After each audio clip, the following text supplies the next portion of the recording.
Hi, welcome back, you plastic addicted people.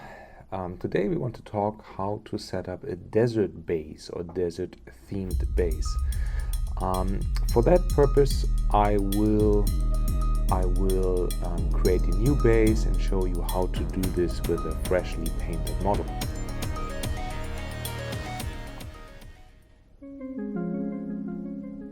So that's all what I have used during this process. Not everything is required. I just show you an example. And this is my recently painted Necron Lord, and I just thought that, oh well, how cliche that it would really fit my colors, and I decided to make these crackled, brushy, lush crystal supported base.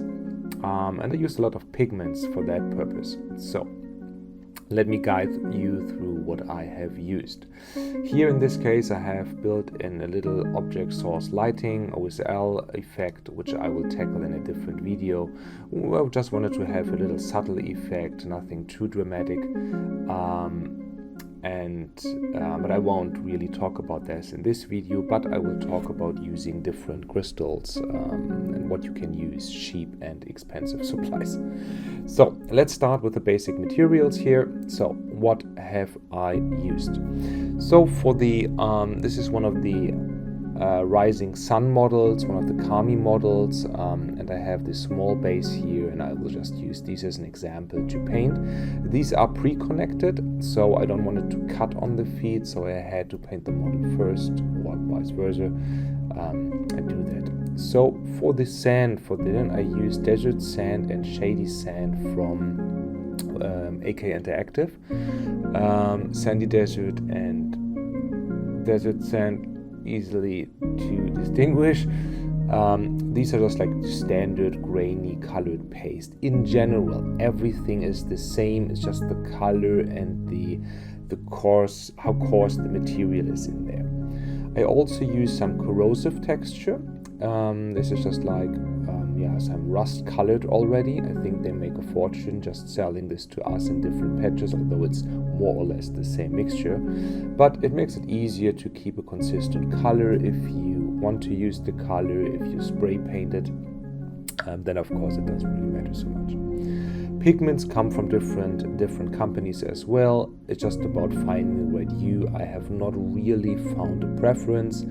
These Alclad, I hope I pronounced this correctly. I was lucky to get this very, very cheap because my hobby store was throwing them out.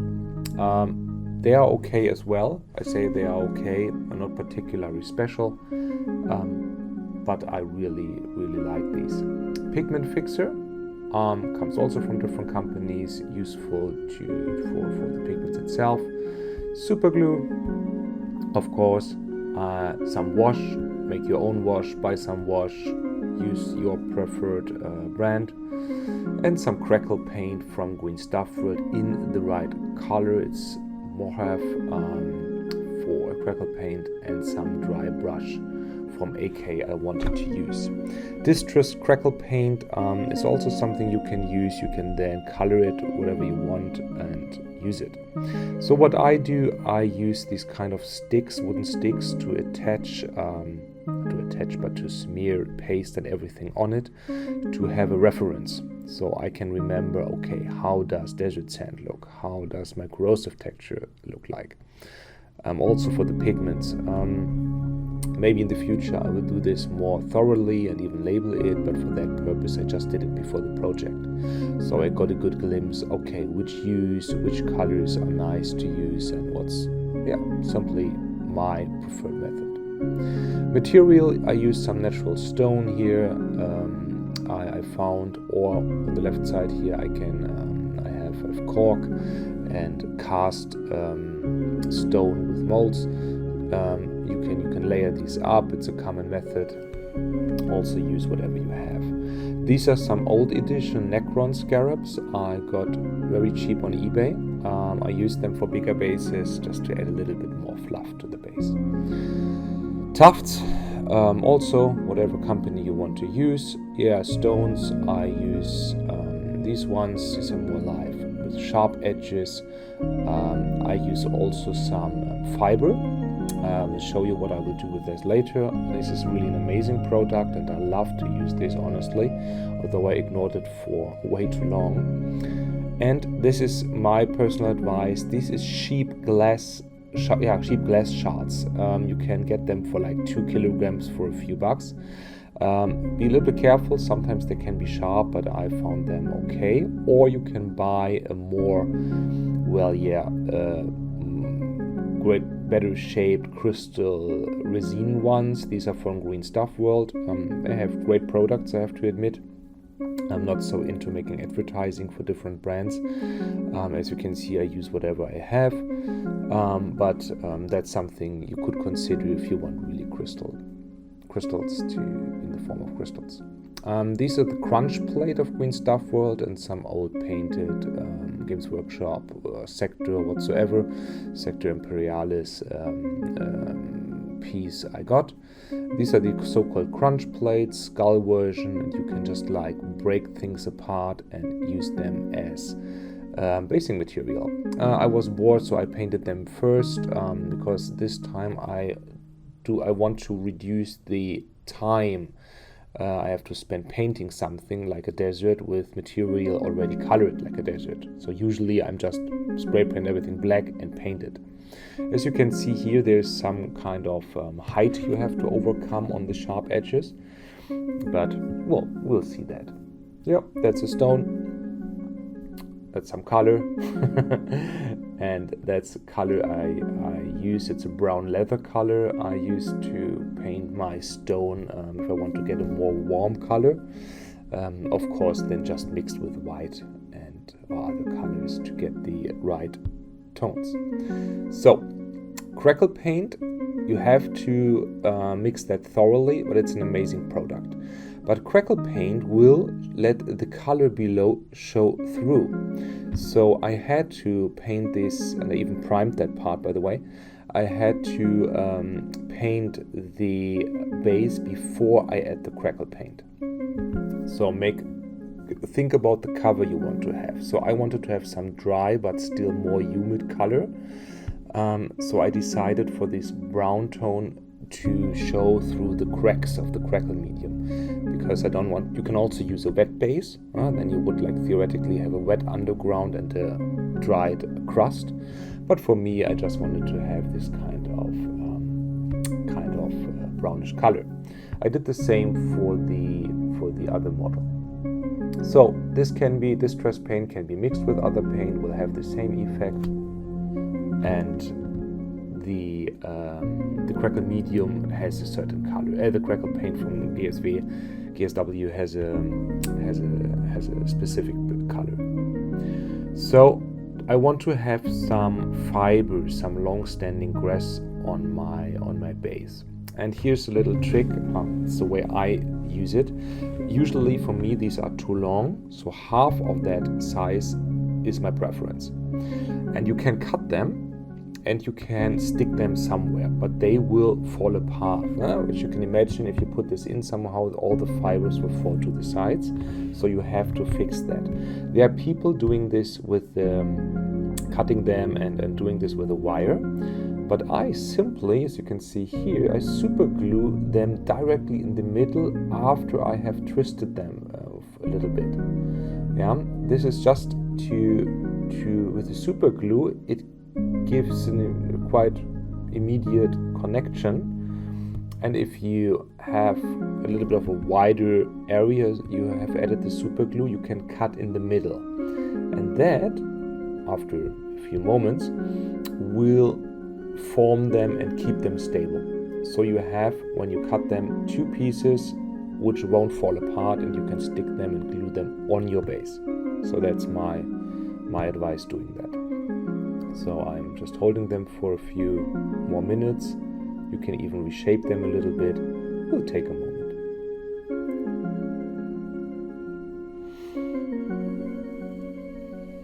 So I was bored waiting for the paint to dry, so I used my airbrush without causing ripples to dry the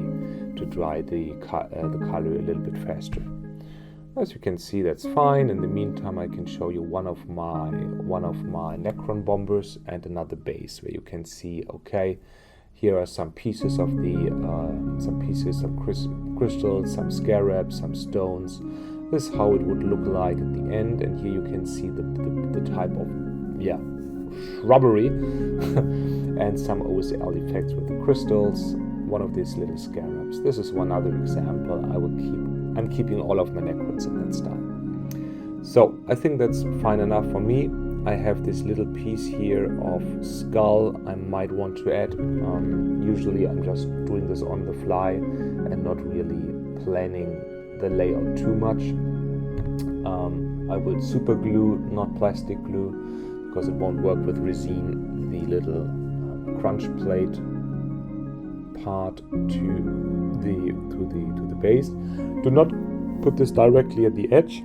You need some space to cover the edge of the crunch plate. So simple spatulas, I think these are for stirring tea and coffee. It's wood, so I just use them and dispose of them later. And now I'm adding the acrylic paste really to the edge of the base in the way and to the capacity I want. I leave a little bit of the brownish area free because I want to add the crackle medium over it. So here for that base I just go like roughly half of it, a little bit more. And I also use the acrylic paste as the glue to add other things on top. So that saves me some time. Yeah, you see 1/4 is free, which I will use for crackle medium in a minute. I will add some stones there, and they're also already colored, but no worries, we will paint these later as well. So carefully press them in. You can even push them around a little bit, add a little bit more paste to the sides to give a more convenient connection. You cannot immediately glue them. You have to wait for the paste to dry, add glue, and then glue the stone on it. But for me, for the majority of bases I do not see the necessity to do so. So here you can see I want to add a little more sand towards the stone, like the stone is catching the sand when the wind is blowing sand to this direction. If stone looks bad, it's always good to add smaller stones to bigger stones to make the illusion of corrosion, of erosion. It would just look more realistic if you have one stone and you add a few smaller ones to it. It will immediately make the base look better. Just a little tip.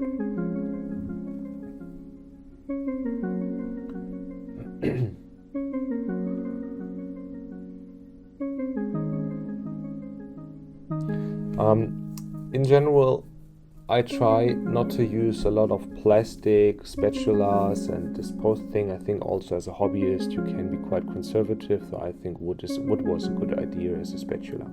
So this has dried now, and you see I'm cutting in the middle like I told you, and now I have two pieces of fiber bushes, and you see the super glue is not even fully cured and it's already holding.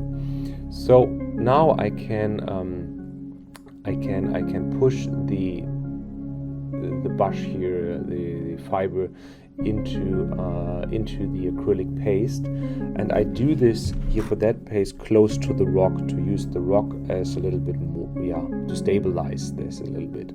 That's something you need to consider. The weight still might let it fall down or topple, but you see here working quite well. Just add a little bit more sand to this side to include it more to the base, and I guess you can see fitting perfectly fine, not toppling over. And now we will handle the still open part with crackle medium, crackle paint. Really, you have, believe me, really, I shake that before, shake it very well. Very, very well, otherwise you won't have a nice crackle effect. And don't be too sparse with the paint. Really, I add pure droplets on it. The more you add, the nicer the crackles will be. Don't overdo it, but don't paint a very, very small or thin layer. Really, one thick coat. Yeah, with a brush I use some for this basing. I use the worst brush I have. This was a Citadel one. I just try to fade the paint into the base a little bit, into the acrylic paste, and really close to the edge of the base. This will give you a nice transition, and yeah, that's honestly all you have to do, and you can keep it like that already. You don't have to do more. Add whatever you want, be creative, use wood, use natural materials, use other stones, use whatever you want. Don't add tufts yet, because if you want to spray or color or wash something, tufts can also go at the very end of your basing process. So here, Rising Sun Kami, I will cover the edges a little bit, like I mentioned before. I will carefully work around the pre-painted crunch plate skulls. Trying not to be too careful, but of course I wanted to see what I have painted. You might have to use a brush, an old one, to get close to your model if you don't want to smear too much of the acrylic paste on your freshly painted model. So just be a little bit careful. Use a brush to do that, but of course a little bit of contact makes sense because it is more immersive. No? I mean, the model is standing in sand, so it should be covered with sand. I use some dental modeling tools. I think it's this one is a metal modeling tool, which I'm just using for basing now, and therefore it's a little bit bent already. It's my workhorse for applying portions of acrylic paste to whatever I want. You can even use, of course, the crackle paint over the acrylic paste. It doesn't have to be dry, honestly, but it's nice to have a contrast. Another way of thinking is that you add the crackle medium simply over it and paint it later. This will also work, okay? You are not... You can easily do this, and you can even use oil paints later or whatever you want. It's just one way of doing it. I'm not telling you that's of course the only way. For example, bright color below crackle medium, crackle paint, you can use a wash to color that and then paint the crackle paint, the cracks, over it separately.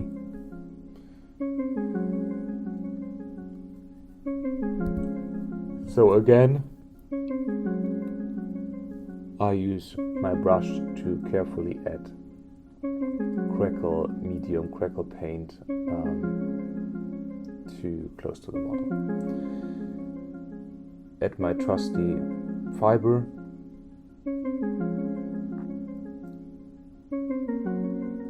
Sprinkle some stones on it, maybe also close to the fiber, look more realistic.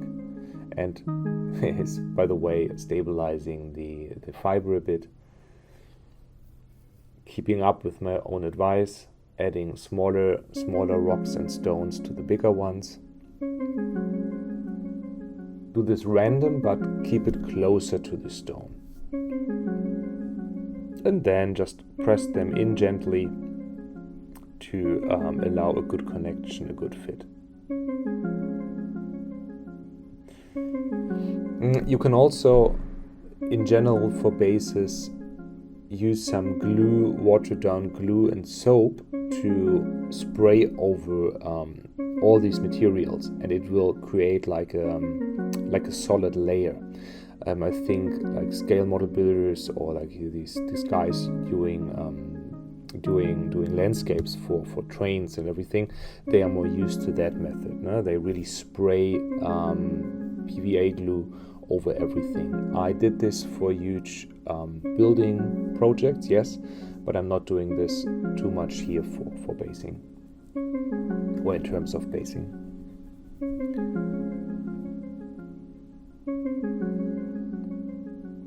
So this has now to dry, and in the meantime we can talk about crystals. This is a crystal from Green Stuff World I have painted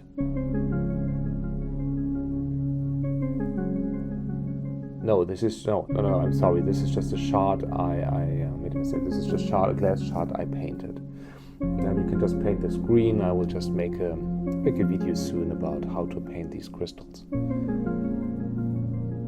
You can also use natural material like wood, but honestly, for wood, real wood, could look nice, but sometimes you just have to paint the wood to look like a wood in a miniature painted context. Otherwise, it will look too much differently. It's too, how can I say that? Too realistic. So it will just like disturb the overall style of your model. So you have to consider: do I want this? Can I use something which is looking already like wood? But it's something you really need to think about if you want to do that. I usually tend to at least wash them, dry brush them, to make them look a little bit more realistic in a way of that this is painted. But people are using this to great success. I'm not there at the current state. So sorry for doing something out of frame. I was just pushing the wood into the base a bit. So, and this how it looks like when it's dry. And you see you have some nice cracks here, bigger, smaller ones. They are quite stable, but don't scratch too much. They're also not very resistant. And you see we have bigger ones, smaller ones, and for me this is exactly what I wanted to achieve. It's quite realistic. You have some sand, so you see the different textures, the color is very harmonic together, and now I will get everything together with the wash. For the wash, you see, mix them as well. They will separate easily. Put maybe an agitator ball, like steel ball, glass ball in it. Always use these rust-resistant, corrosive-resistant balls, glass or steel. Shake it thoroughly, and I even you can dilute it a little bit, but I found that especially these pre-made washes are great to use out of the tube. And here I also use a very old one, and my trick is I use flow improver for airbrush. Flow improver allows me just just make the wash go into the cavities, into the recesses a little bit better. But I would just recommend that doing this for basing materials. Use oil. I prefer oil washes for other models. Some water, thinner,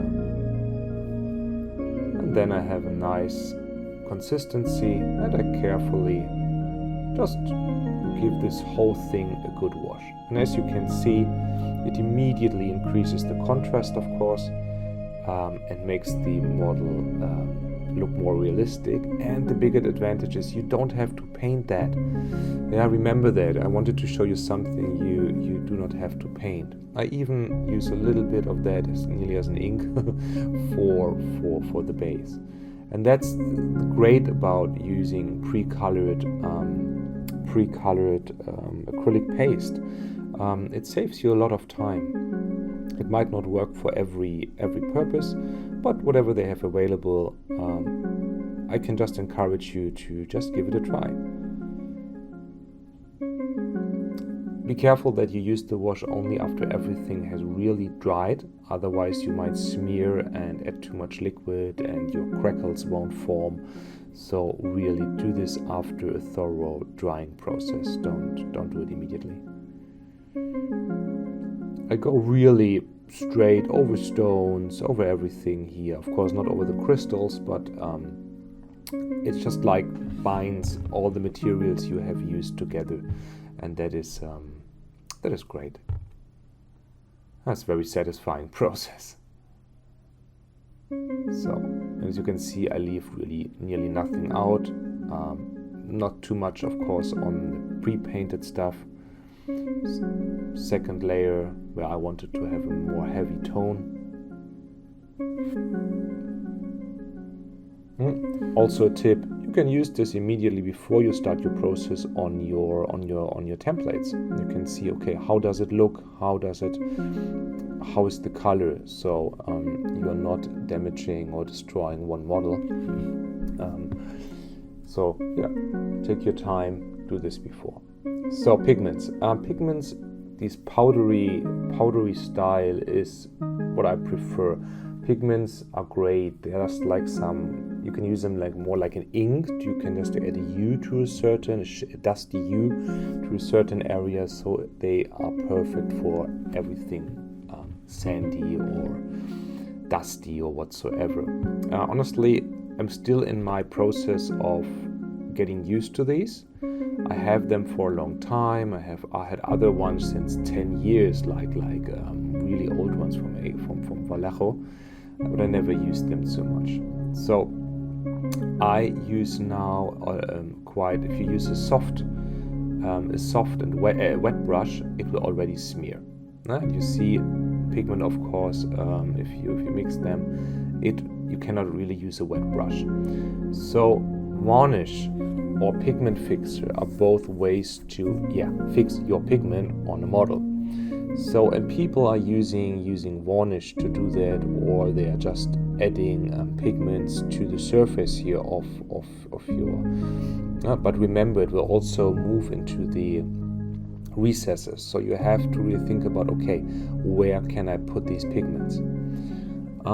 So my advice for a Desertbase is, I was just using this to dry my base a little bit because I wanted to record that video. So it's still a little bit wet from the wash, so I used my airbrush, just blowing on air to do that. I had to dry the model, the base, a little bit further later, but I will cut this in a minute.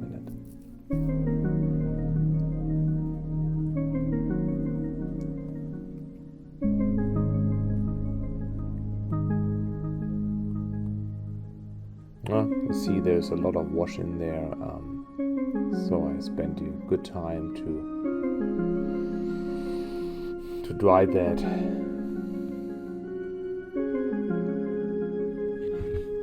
In theory, it's not very dramatic, because if you have areas where it's just a little bit wet, the pigments will dry and get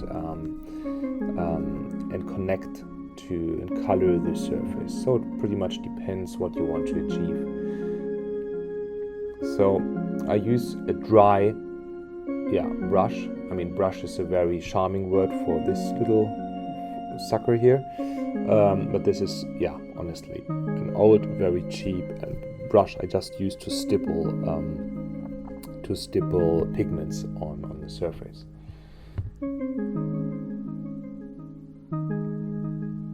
So with another brush, I add a little bit of varnish to certain areas where I wanted to have the pigments bind immediately. I'm not using water, I just use varnish. This will still keep your powdery style, your powdery consistency. So this is one advice. You can do this with pigment fixer as well. And what I do now, I just use a nice colored hue. This is also personal preferences. No? I can just recommend, look at online pictures of deserts and you see so many different colors. It's just really personal preference. My advice would be, go lighter with the color. If you have a darker base, it will look better. So, and honestly, here you see, I'm really using this straight out of the box. I'm really pouring this over, and you see these kind of chunks falling out of it. Very rough. And now I use a brush to push the pigments around. Old brush, push them around, push them to the areas, stipple over the varnish. Don't be too hesitant here, and don't panic. It might not look so well at the beginning, but it will look great when it's done. You see, I'm pressing this in. I'm not really careful because I want to get some chaotic, realistic look.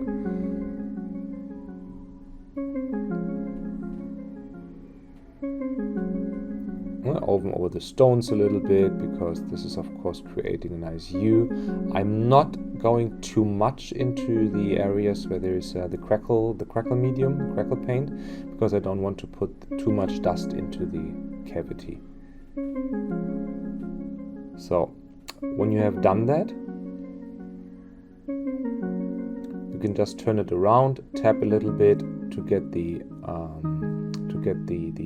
surplus, the pigments in areas where there's too much pigment back off the base, and then just like clean up a little bit parts of the areas you don't want to have the pigments on. Very simple to do because there was no varnish, and that's it. You can then varnish it later. It will look quite similar, but I'll give you some advice about the varnish in a minute. This is just this kind of marketing gag, this dry brush color, which is not so wet. I just wanted to use that. I wanted to try this. I was not really convinced by that product, but you know, it had the color I wanted to use, so I can repeat that with other bases. And what I do is I carefully, on the really risen parts where I have not added pigments, I just dry brushed and stippled a little bit of the brighter color on the stone, just to accentuate that a little bit. And here you have it, a nice looking Desertbase. Of course you have to paint the rim again in black or your preferred color. And you can also use some pigment fixer with a clean brush. You can add on top of the pigments. It will take away a little bit of that powdery look. So use this also sparsely, just a little bit, because it will definitely take away a bit of this powdery look. So with the capillary effect, it will really, you see that here, it will really immediately start to bind the pigments together. They will come out later when that's dry better, but still not as perfect as before. So for your purpose, you have to find something in between to contain the powdery look, but also to keep the pigment fixated. So you can even on top of this add a little bit of pigments as well, up to your choice. So this was an example of how to set up a base. I hope you liked that. And of course I use some black color to paint the rim. Don't forget that. And yeah, I hope you liked that video. I hope it helped you a little bit to get some ideas for your own Desertbase. And if you have any questions, write this into the comments. Drop me a message. I added some tufts later to make it look even nicer. Sometimes I just use the glue on top of the tuft. Sometimes I super glue them on. Super glue is of course more stable. I missed that part here, but usually I super glue them together. So add something to the comments. I hope you enjoyed that video, and hope to see you soon.